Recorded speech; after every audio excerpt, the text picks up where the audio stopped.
cytokine-mediated reaction starts to happen, and I start to dissolve those proteins and the collagen overlying them, then there's a rupture, and then there's the thrombus.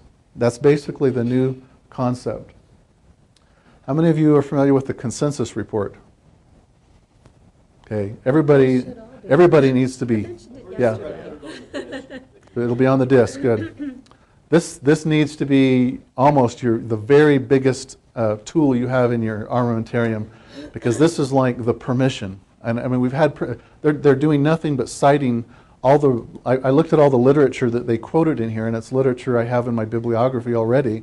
But the fact that they stamped it, the fact that they approved it, the fact that a knowledgeable scientific body said, yes, this is true, gives us the authority that we need to move this into a different conversation. They said in this is quoting Dr. Kornman, inflammation is a major risk factor for heart disease, and periodontal disease may increase the inflammation level throughout the body. Since several studies have shown that patients with periodontal disease have an increased risk for cardiovascular disease, we felt it was important to develop clinical recommendations for our respective specialties. Therefore, you will now see cardiologists and periodontists joining forces to help our patients. Now this is like the nuclear bomb. I mean, this went off. This, to me, should change everything. This is the game changer. This was jointly published a few months back in the American Journal of Cardiology and the American Academy of Periodontology journals. And so it's like, run with this. This is great. You should have all your cardiologists give them a copy of this, talk about it, because this isn't little old you talking about it anymore. This is the American Journal of Cardiology saying that what we've been trying to tell them for years is actually true. Just to dive into that, there's a few headlines. They're saying that periodontal disease is independently associated with inflammation and common in individuals without traditional cardiovascular disease risk factors. Okay. That newly released clinical recommendations encourage cardiologists to examine the mouth and periodontists to ask questions about heart health. Do you see that? How many cardiologists do you think actually go in and examine the mouth, pull the lips back and look in there? How many of them would know what they were looking at? That's it. Okay? So how does this happen? I mean, can you see the opportunity here? In my mind, I'll think, all right, the wheels are turning. What am I going to do? At a grassroots level, one-on-one, what could I do? I can walk in. I now have the authority. I can walk in authoritatively, and they can shoo me out if they want, but it's not me they're rejecting, it's the science.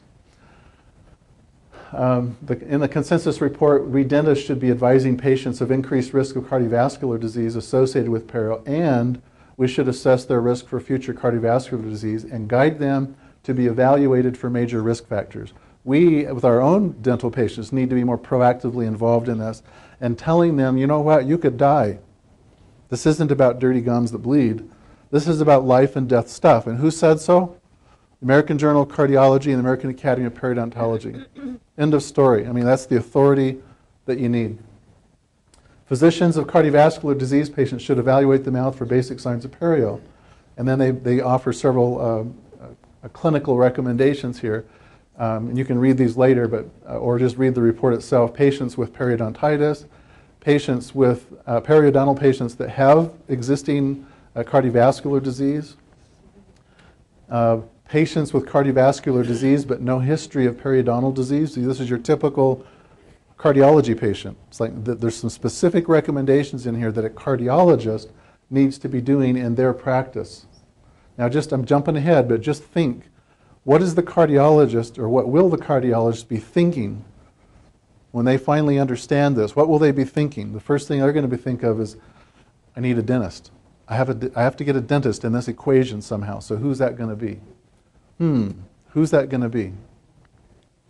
In the consensus report, it talks about using the Reynolds Risk Score, reynoldsriskscore.org. You can go there and just plug in the numbers. I just did this kind of for fun, and I just kind of made up some numbers. You know, your age, whether you smoke, your blood pressure, your cholesterol, your CRP level, and it gives you a risk. I put in different numbers, and all of a sudden, if this was my numbers, I'd have a 42% chance of having something go wrong or not being alive in 10 years. Well, what if this was on your monitor in your hygiene room, and we knew their cholesterol and their CRP levels, and we got their health history? We just plug that in, and guess what? I now have a third party telling the patient that they have a 42% chance of, whatever, draw whatever conclusions you want there. Diabetes. Yeah, that was a pearl, wasn't it?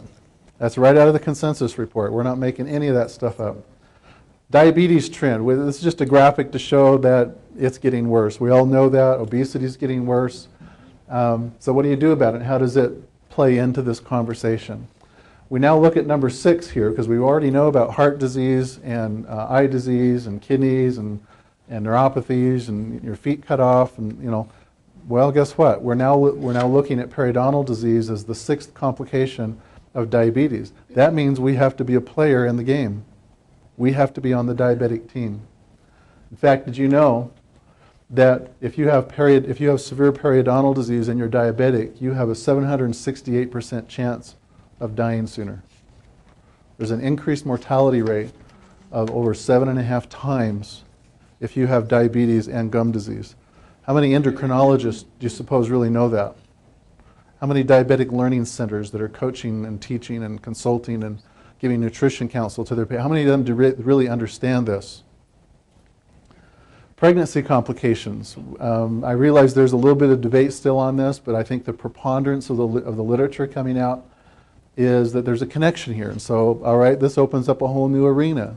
OBGYNs and the whole issue with pregnancy complications that result in low birth weight, early term babies. Here's the science on that, just in case you really want to know. Again, the very same things that we were talking about before with all the cytokines coming in. But as you come down here, when we get the bacteremias and the systemic inflammation, the elevations of TNFs and IL-6s and CRPs, is we have a problem down here at the fetus-placental barrier, where we have the release of prostaglandin E2, interleukin-1 betas, matrix metalloproteinases. There's uterine contractions, cervical dilation, effacement, and you get an oxytocic effect in that arena. We have an effect that results in these things when we have systemic inflammation happening.